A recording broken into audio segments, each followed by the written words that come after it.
Hello नमस्ते मेरे सभी प्यारे साथियों, स्वागत है आप सभी का हमारे इस यूट्यूब चैनल पर।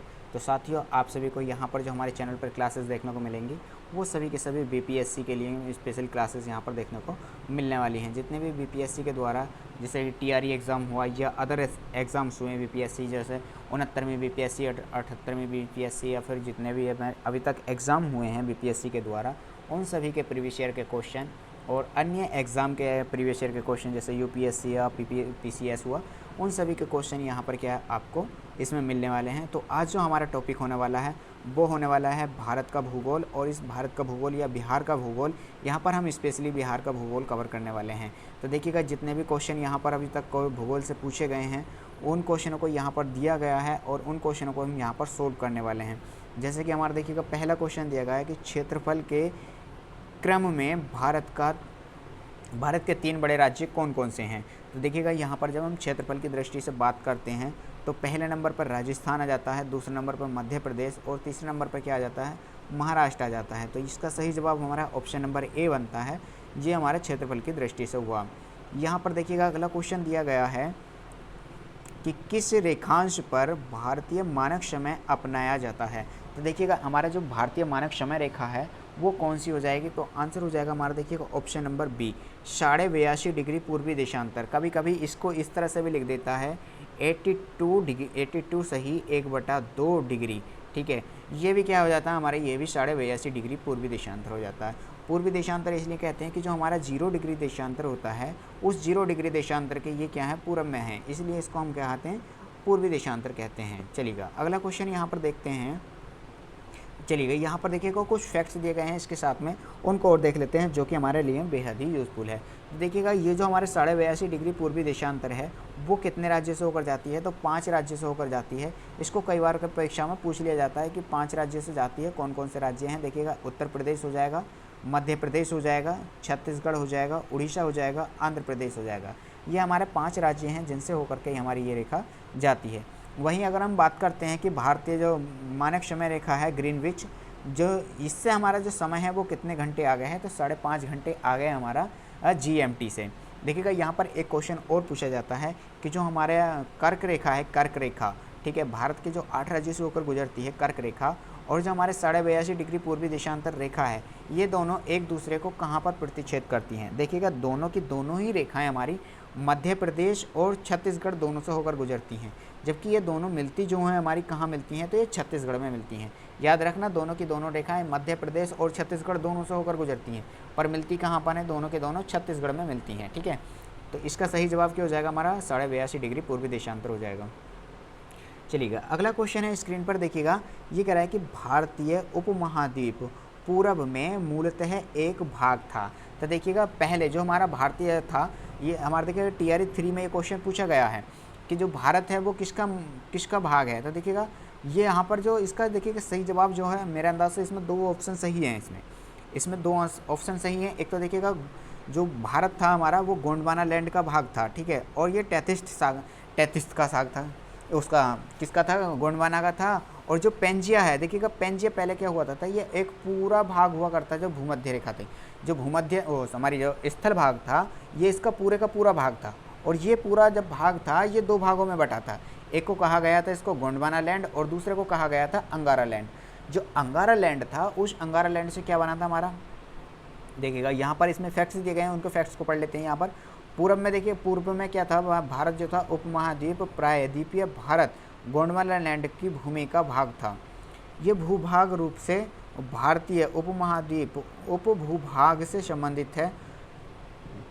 यह कितने 55 मिलियन वर्ष पूर्व क्या है, यूरेशिया से जुड़ा था, यानी कि जो यूरेशिया से जुड़ा हुआ था ये, और उससे जुड़ने के बाद में क्या हुआ था, ये अलग होकर कहाँ पहुँच गया, हमारा यूरोप में पहुँच गया था। और यहाँ पर हमारा जो इसका सही जवाब बन जाएगा ऑप्शन नंबर बी, इसका सही जवाब बन जाएगा। चलिएगा अगला क्वेश्चन है, देखिएगा कितनी बार पूछा गया है, 45 में भी पूछा गया है और 45 के प्री में पूछा गया है, फिर से प्री में पूछा गया है 2002 में। ठीक है, तो ये 2 बार यहाँ पर इस परीक्षा में पूछा गया और टीआरई के एग्ज़ाम में भी पूछ लिया गया। तो आप समझ सकते हैं कि ये क्वेश्चन आप सभी के लिए कितने ही यूज़फुल होने वाले हैं। तो देखिएगा, यहाँ पर क्वेश्चन कह रहा है कि ग्रीनविच माध्यम समय, जो हमारा जीएमटी कहते हैं, जिसे जीएमटी से भारतीय मानक समय जिसे आईएसटी कहते हैं, कितना आगे हैं। तो देखिएगा मैंने अभी पीछे आपको इसको बताया था कि ये हमारा जो भारतीय समय है वो GMT से 5.5 घंटे आगे है। तो ऑप्शन नंबर ए यहाँ पर बिल्कुल सही जवाब हो जाएगा। और यदि आप सभी ने अभी तक चैनल को सब्सक्राइब नहीं करा तो चैनल को सब्सक्राइब कर लें, क्योंकि हमारे चैनल पर आप सभी को BPSC के प्रीवियस ईयर के क्वेश्चन सोल्व करने के लिए यहाँ पर मिलने वाले हैं। और आप अपनी तैयारी को क्या है बेहद ही अच्छे तरह से और भी इसको इम्प्रूव कर सकते हैं यहाँ पर प्रीवियस ईयर के क्वेश्चनों को लगाकर, और इनको आप इसे शॉर्ट नोट्स बना सकते हैं यहाँ पर। चलिएगा देखिएगा अगला क्वेश्चन है, भारत देश की अधिकतम अंतर्राष्ट्रीय सीमा किसके साथ में लगती है। तो देखिएगा यहाँ पर जो अधिकतम अंतर्राष्ट्रीय सीमा साझा होती है हमारी वो हो जाएगा बांग्लादेश। देखिए बांग्लादेश के साथ में हमारा जो भारत देश है वो कितनी सीमा लगाता है, तो बांग्लादेश के साथ में हमारे भारत देश 4096 किलोमीटर की सीमा लगाता है। कितने लगाता है, 4096 किलोमीटर की सीमा के वो बॉर्डर लाइन बनाता है बांग्लादेश के साथ में भारत। तो ऑप्शन नंबर सी यहाँ पर क्या हो जाएगा, बिल्कुल राइट जवाब हो जाएगा इसका। देखिएगा भारत के जो कुल भूभाग के जो स्थलीय सीमा की लंबाई है वो लगभग कितनी मानी जाती है, तो 15,100 किलोमीटर मानी जाती है। और वहीं पर अगर जो कुछ स्थलीय सीमा है इसकी स्थलीय सीमा क्या मानी जाती है, तो 7516.6 किलोमीटर सीमा भी मानी जाती है जब हम द्वीपों सहित काउंट करते हैं तब। ठीक है, तो इसका सही जवाब क्या हो जाएगा हमारा, ऑप्शन नंबर यहाँ पर देखिएगा सी हो जाएगा, बांग्लादेश। अगला क्वेश्चन है देखिएगा नेक्स्ट क्वेश्चन, उत्तराखंड का कौन सा जिला तिब्बत सीमा पर नहीं लगा है। देखिएगा तिब्बत से जो है कौन सा सीमा नहीं जुड़ा हुआ है वो हमें यहाँ पर क्या है बताना है। तो देखिएगा उत्तरकाशी जो है ये हमारा इससे जुड़ा हुआ है तिब्बत से, और हमारा यहाँ पर चमोली जिला जो है ये भी जुड़ा हुआ है। तो इसका जो सही जवाब हो जाएगा वो हो जाएगा अल्मोड़ा। देखिएगा अल्मोड़ा जो जिला है हमारा ये तिब्बत से नहीं जुड़ा हुआ है। चलिएगा नेक्स्ट क्वेश्चन है देखिएगा अगला क्वेश्चन यहाँ पर स्क्रीन पर आ चुका है। ये BPSC के द्वारा पूछा गया क्वेश्चन है, और BPSC की कौन सी परीक्षा में पूछा गया है, देखिएगा प्री में पूछा गया है, 69 में पूछा गया है। कह रहा है कि किस पठार पर कर्क रेखा तथा भारतीय मानक समय रेखा एक दूसरे को काटती हैं। तो मैंने देखिए आपको पीछे बताया था कि भारतीय मानक समय रेखा और कर्क रेखा एक दूसरे को काटती हैं। कहाँ काटती हैं, तो ये देखिएगा बघेलखंड है, बघेलखंड ये कहाँ का है, तो बघेलखंड जो है हमारा ये छत्तीसगढ़ का बघेलखंड है, यहाँ पर एक दूसरे को ये काटती हैं। चलिए देखते हैं बघेलखंड पठार पर कर्क रेखा भारतीय मानक समय रेखा एक दूसरे को काटती हैं। बघेलखंड का क्षेत्र मध्य प्रदेश और छत्तीसगढ़ में फैला हुआ है। छत्तीसगढ़ और में देखिएगा सूरजपुर जिले में, देखिए छत्तीसगढ़ का कहाँ है, सूरजपुर जिले में स्थित महानदी के तट पर देखिए जो भूसाल मुंडा है वहाँ पर क्या भारत का एकमात्र स्थान है जहाँ पर कर्क रेखा भारतीय मानक समय रेखा से क्या है एक दूसरे को मिलकर काटती है। तो आपको बताया था मैंने कि जो छत्तीसगढ़ में क्या है ये रेखाएं दोनों आपस में मिल जाती हैं। ठीक है, और ये उसकी बात कर रहा है हमारा जो पठार है, कौन से पठार, तो बघेलखंड पठार पे क्या है ये दोनों मिलती हैं। ठीक है, तो यहाँ पर इसका सही जवाब क्या हो जाएगा, ऑप्शन नंबर बी यहाँ पर सही जवाब हो जाएगा, बघेलखंड।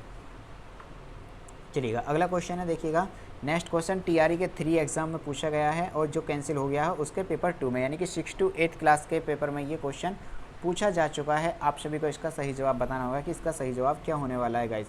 तो देखिएगा अगर मैं यहाँ पर इसके क्वेश्चन की बात करता हूँ तो क्वेश्चन देख लेते हैं। पहले हमारा यहाँ पर कह रहा है कि गंगा के ऊपरी मैदान की जो गंगा है उस गंगा के ऊपरी मैदान की दक्षिणी सीमा रेखा का निर्धारण करती है। कौन करती है यहाँ पर देखिएगा, तो यहाँ पर करती है सीमा रेखा का निर्धारण वो कौन सा हो जाएगा हमारा, यमुना नदी। तो यमुना नदी क्या है इसका निर्धारण करती है। यहाँ पर देखिएगा कुछ फैक्ट्स दिए गए हैं, उन फैक्ट्स के बारे में देखते हैं। यहाँ पर क्या दिया गया है, गंगा के ऊपरी मैदान की दक्षिणी सीमा रेखा पर निर्धारित यमुना नदी द्वारा किया जाता है। यह क्षेत्र यमुना नदी द्वारा पश्चिम एवं दक्षिण में, शिवालिक पहाड़ी द्वारा उत्तर में तथा 100 मीटर की समोच्च रेखा यानी इलाहाबाद फैजाबाद रेल लाइन द्वारा क्या है पूरब में सीमांकित होती है। तो इसका सही जवाब क्या हो जाएगा, यहाँ पर इसका सही जवाब मैंने आपको बताया कि गंगा का ऊपरी जो दक्षिणी मैदान है वो कौन बनाता है, यमुना नदी। यहाँ पर क्या हो जाएगा इसका, यमुना नदी इसका सही जवाब हो जाएगा। देखिएगा ऊपरी गंगा के मैदान की 3 सूक्ष्म स्तरीय इकाइयाँ हैं जिसमें कि गंगा यमुना हो जाता है, दोआब कहते हैं इसको, रुएलखंड मैदान हो जाता है और अवध मैदान का भाग हो जाता है यहाँ पर। ठीक है, तो ये यहाँ पर इसका सही जवाब हो जाएगा। चलिए देखिएगा नेक्स्ट क्वेश्चन है TRE 3 के एग्जाम में पूछा गया, जो कि ये एग्जाम क्या है कैंसिल हुआ था। उसमें पूछा गया क्वेश्चन है कि चुंबी घाटी स्थित है। देखिएगा चुंबी घाटी कहाँ स्थित है, ये सिक्किम और तिब्बत के मध्य में स्थित है चुंबी घाटी। ऑप्शन नंबर ए यहाँ पर क्या हो जाएगा, बिल्कुल राइट जवाब हो जाएगा यहाँ पर। चलिए इसके बारे में फैक्ट्स देख लेते हैं चुंबी घाटी के बारे में। चुंबी घाटी सिक्किम और तिब्बत के मध्य में स्थित है। चुंबी घाटी सिक्किम के जेलेपुलेला, देखिएगा एक जेलेपुलेला क्या है, यहाँ पर एक जेलेपुला जो है हमारा क्या हो जाएगा, दर्रा हो जाएगा, जो कि तिब्बत की राजधानी लाहसला तक क्या है इसके जाने का मार्ग प्रदर्शित करता है। यहाँ पर कश्मीर घाटी वृद्ध हिमालय और पीर पंजाल के मध्य स्थित है। यहीं पर क्या होता है, डल झील भी स्थित है। देखिएगा डल झील कहाँ पर स्थित है, तो पीर पंजाल के मध्य में स्थित है डल झील। और देखिएगा कश्मीर घाटी करेवा घाटी, जहाँ पर क्या है कश्मीर घाटी करेवा के लिए क्या है प्रसिद्ध है। करेवा कहते हैं काली मिट्टी को, तो देखिएगा कश्मीर घाटी में काली मिट्टी पाई जाती है, ये उसके लिए क्या है प्रसिद्ध है। भारत में अन्य प्रमुख घाटियाँ जैसे कि दून घाटी है हमारा, कांगड़ा घाटी है, कुल्लू घाटी है, ये सभी के सभी अन्य घाटियाँ भी कहाँ पर है हमारी, ये उत्तराखंड के हिमाचल प्रदेश में पड़ती हैं जो घाटियाँ हैं। ये दून घाटी हुई, कांगड़ा हुई, ये कहाँ पर हैं, ये सभी के सभी हमारे हिमाचल प्रदेश में पड़ती हैं। चलिए आगे चलते हैं। देखिएगा अगला क्वेश्चन है फिर से हमारा जो TRE के 3 एग्ज़ाम में पूछा गया, जो सा एग्ज़ाम कैंसिल हुआ है उसके द्वारा ये क्वेश्चन पूछा गया है। कह रहा है 8 डिग्री चैनल भारत को किस देश से अलग करता है। तो देखिएगा भारत को जो अलग करता है, किस देश से अलग करता है 8 डिग्री चैनल, तो ये करता है मालदीव को। देखिएगा मालदीव जो है हमारा 8 डिग्री चैनल हमारा भारत का मिनी काय है, उस मिनी काय को मालदीव से अलग करता है हमारा 8 डिग्री का चैनल। तो 8 डिग्री का चैनल किस किस को विभाजित करता है, तो मालदीव और हमारा किसी मिनी काय जो भारत का भाग है उसको अलग करता है। तो यहाँ पर ऑप्शन नंबर सी यहाँ पर बिल्कुल राइट जवाब हो जाएगा। देखिएगा अगला क्वेश्चन फिर से हमारा किससे आ जाए, TRE 3 का है, जो कि किस में पेपर 2 में पूछा गया है, वो कैंसिल पेपर में। निम्नलिखित में से किस नेपाल के साथ, यानी कि किसकी नेपाल के साथ में क्या है सामान्य सीमा लगती है। तो यहाँ पर आपको बताना है कि कौन कौन से ऐसे राज्य हैं जो नेपाल के साथ में सीमा साझा करते हैं। देखिएगा हिमाचल प्रदेश नेपाल के साथ में सीमा साझा नहीं करता है, तो कट जाएगा यहाँ पर। यहाँ पर बिहार देखिएगा नेपाल के साथ में सीमा साझा करता है, जी हाँ करता है। झारखंड करता है, जी नहीं करता है, कट जाएगा। अब यहाँ पर ये कट गया। देखिएगा अब यहाँ उत्तर प्रदेश नेपाल के साथ में सीमा साझा करता है। पश्चिम से जो है नेपाल से बॉर्डर कौन बनाता है, उत्तराखंड बनाता है। दक्षिण से कौन बनाता है, तो बिहार और उत्तर प्रदेश बनाते हैं।